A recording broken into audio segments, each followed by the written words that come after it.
In Dog Park, players take on the role of dog walkers as they recruit dogs to their kennel, select dogs to place on their lead, and then go for walks. Each doggo that can be recruited will belong to a breed category and require certain resources to be paid for them to go on a walk. Reputation points will be gained based off the dogs you walked, having majorities in each breed category, and from some cards with endgame scoring. Dogs will also provide benefits listed at the bottom of the card that activate in other phases of each round. Each round will have 3 main phases. First comes the recruitment phase. Dogs will be in the field ready to be recruited. Each player will secretly select a number on their offer dial which represents how many reputation points they will spend if they get to recruit the dog they select. Once players have set their dials, they will place their walker figure in front of the dog they wish to recruit. And multiple players can choose the same dog. Once all players have placed their walker, they will reveal the dials, and for each dog, the player with the highest value on their dial takes that dog. If there's a tie on the dials, the player who placed their walker figure on that dog first breaks that tie. If a player loses a bid for a dog, they and any other players who had an unsuccessful bid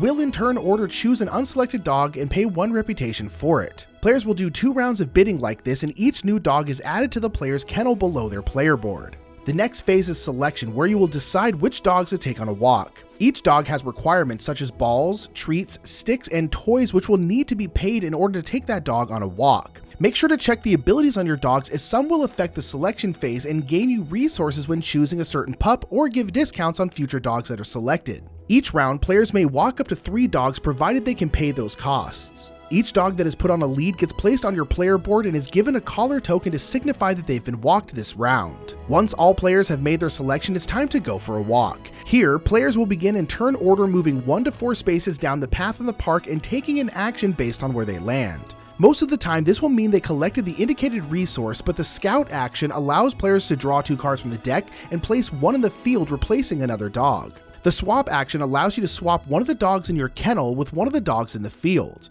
This may be done in order to get a dog with more favorable abilities or one that's worth more at the end of the game based on the breed category rankings. Players may share spaces on the path, but be advised, if you stop to take an action on the same space as another dog walker figure, you must lose 1 reputation. Be sure to monitor dogs who have walking abilities, as they will trigger during this phase of the game. Eventually, players may want to exit the park, and if you're the first one to do so, you can choose any bonus at the end of the path. Once there is only 1 person left in the park, they must immediately exit and they will lose 1 reputation point. Each round, there are location bonus cards which will change up the action spaces on the board. There is also a forecast card each round which may offer special opportunities for players during that round of the game. Each round, these will change, and each new round brings new opportunities to recruit dogs and take them on walks. At the end of the round, dogs who got put on a lead and walked gain that player 2 reputation when coming back to the kennel, while dogs with no collar in the kennel lose that player 1 reputation. After 4 rounds, players will conduct final scoring. Their score starts with how much reputation they gained in-game. Next, players will check for any dogs in their kennel that offer final scoring abilities. Then players will score reputation for being breed experts, meaning they have more of a breed category of dogs than other players. Finally, if players achieve their objectives, they score points, and every 5 leftover resources is worth a point, and the player with the most reputation wins.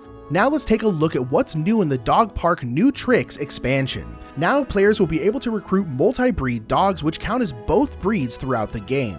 Players will also get to make use of a trainer who will train 1 dog each round. This will give them access to new tricks. Each breed category of dog will have a special trick they can perform, whether that be on the lead or while in the kennel. Each breed's specific trick will be listed on top of the park board and will change from game to game. This will give even more opportunities for players to make ultimate use of a dog's potential. This expansion also comes with new objectives, forecast cards, and rescue dogs, as well as new super location cards which change up the gameplay even more. Finally, the New Tricks expansion allows players to add a 5th player to their table, bringing even more dogs to the dog park.